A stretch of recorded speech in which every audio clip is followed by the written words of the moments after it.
والاستطاعة التي يجب بها الفعل من نحو التوفيق الذي لا يجوز أن يوصف المخلوق به فهي مع الفعل.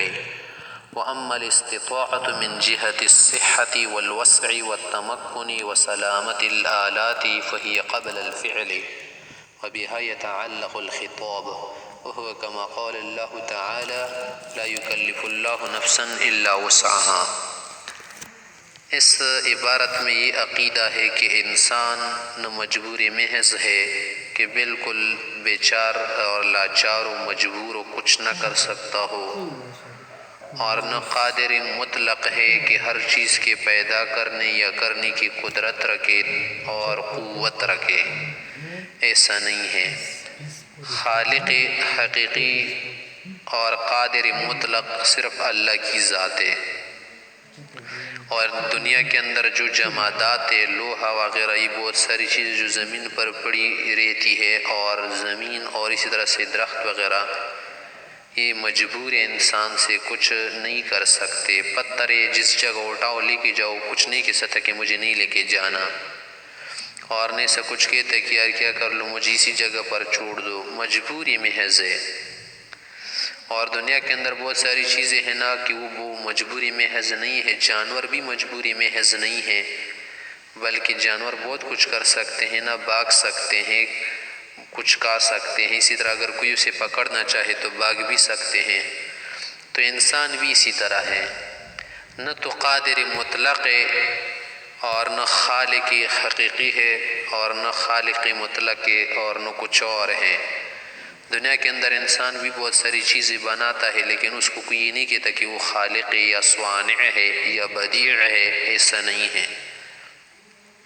اگر ایک آرٹسٹ، اگر ایک انجینئر کوئی نقشہ وغیرہ بنائے اور پہلے سے اس نے کوئی نہ سوچا ہو، بلکہ بالکل کیا کر لے، بغیر سوچے سمجھے بنائے نا، فی البدیع بنائے، تو اس کو کوئی نہیں کہتا کہ کیا ہے، بدیع ہے یا صانع ہے یا خالق ہے.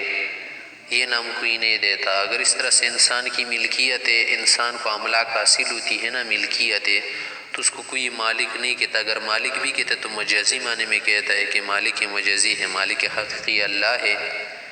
دنیا میں انسان وارث ہوتا ہے نا، میراث ملتی ہے، لیکن کوئی اس کو وارث نہیں کہتا کہ آسمان و زمینوں کا وارث ہے. نعوذ باللہ. وَلِلَّهِ مِيرَاثُ السَّمَاوَاتِ وَالْأَرْضِ لَهُ مَقَالِيدُ السَّمَاوَاتِ وَالْأَرْضِ لَهُ خَزَائِنُ السَّمَاوَاتِ وَالْأَرْضِ. آسمان و زمینوں کا مالک، خالق صرف کون ہے؟ اللہ تعالیٰ ہے. تو انسان نہ تو مجبوری محض ہے کہ بالکل کچھ کر نہیں سکے، اور نہ کیا ہے، قادر مطلق ہے، بلکہ بیچو بیچ ہے. کیا مطلب؟ اللہ تعالیٰ نے اسے جزئی اختیار دیا ہے، اور اسی طرح سے قوت دی ہے نا کہ اس کی وجہ سے وہ مکلف ہے. قوت کی دو قسمیں ہیں، قدرت کی دو قسمیں ہیں. ایک ہے قدرت مجازیہ، قدرت میسرہ. قدرت مجازیہ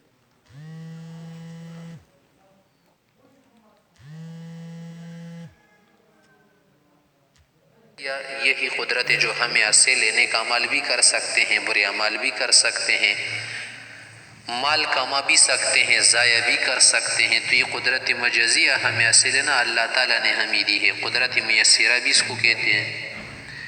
دوسری قدرت ہے قدرت حقیقیہ، قدرت مطلقہ، قدرت کاملہ، قدرت ممکنہ بھی اس کو کہتے ہیں. وہ اللہ تعالیٰ کو حاصل ہے.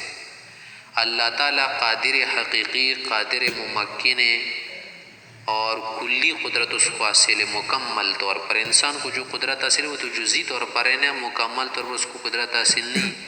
اور دنیا میں تو ہر شخص نے گواہی دی کہ کوئی اپنی خواہشات کو، تمناؤں کو پورا کر نہیں سکتا.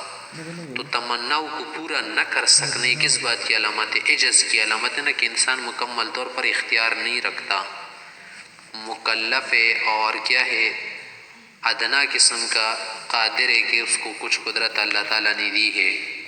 تو اس عقیدے میں یہ بیان کر رہے کہ والاستطاعت التي يجب بها الفعل، وہ استطاعت جس کی وجہ سے عمل کرنا، فعل کرنا واجب ہو جاتا ہے نا، من نحو التوفیق، جیسے توفیق اس کو ہم کہتے ہیں نا، الذي لا يجوز ان يوصف المخلوق به، کہ اس کے ذریعے ہم کسی مخلوق کو موصوف نہیں کر سکتے. فَهِيَ مَعَ الْفِعْلِ، وہ فعل کے ساتھ ہوتا، یہ استطاعت ہوتی ہے. وَأَمَّا الِاسْتِطَاعَةُ وہ استطاعت من جہت صحت کہ انسان صحیح ہو، تندرست ہو، ٹھیک ٹھاک ہو، والوسع اسے وسع قدرت حاصل ہو، والتمکن اور کسی چیز پر قدرت کنٹرول تمکن کا حاصل کرنا، وسلامت الآلات آلات کا سالم رہنا، اعضاء کا سالم رہنا، اور جن چیزوں کے ذریعے سے ہم کام کرتے اس کا سالم رہنا، فہیا قبل الفعل وہ کیا ہے، فعل سے پہلے ہے، وبہا یتعلق الخطاب اسی قدرت استطاعیہ جس کو کہتے ہیں نا، اسی سے خطاب کا تعلق ہے، یعنی اللہ تعالیٰ ہمیں مخاطب کرتے ہیں، اللہ ہم سے مخاطب ہے نا، اللہ و رسول ہم سے کہتے ہیں یہ کرو اے مومنین، وہ کام کرو، یہ کرو، یہ کرو، قولوا قولا سدیدا سچی بات کہو، فلا عمل کرو، فلا عمل مت کرو، اس سے بچو اور وہ کر لو۔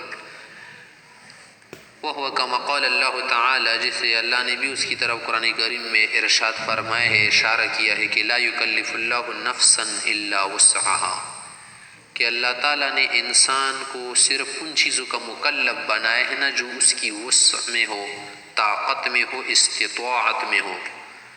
طاقت سے زیادہ اللہ تعالیٰ نے کسی کو مکلف نہیں بنایا۔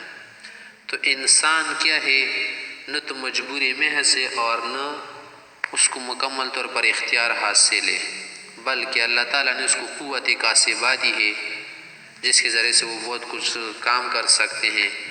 ہاں وہ قوت جس کو قوت ممکنہ کہتے ہیں نا، قدرت ممکنہ، وہ اللہ تعالیٰ کو حاصل ہے، توفیق دینا۔ اگر اللہ کسی کو توفیق نہ دینا تو انسان کوئی کام نہیں کر سکتا۔ دوسری جو استطاعت ہے کہ مثلا انسان بالکل صحیح تندرست ہے اور اس کے پاس اس کام کرنے کے کیا ہے، آلات بھی ہیں۔ مثلا اگر ایک شخص زمین کھودنا چاہے نا، تو زمین کھودنے کے لیے تو ٹھیک ہے انسان ناخن اور ہاتھ بھی استعمال کر سکتا ہے، لیکن ایسے تھوڑی کرے گا۔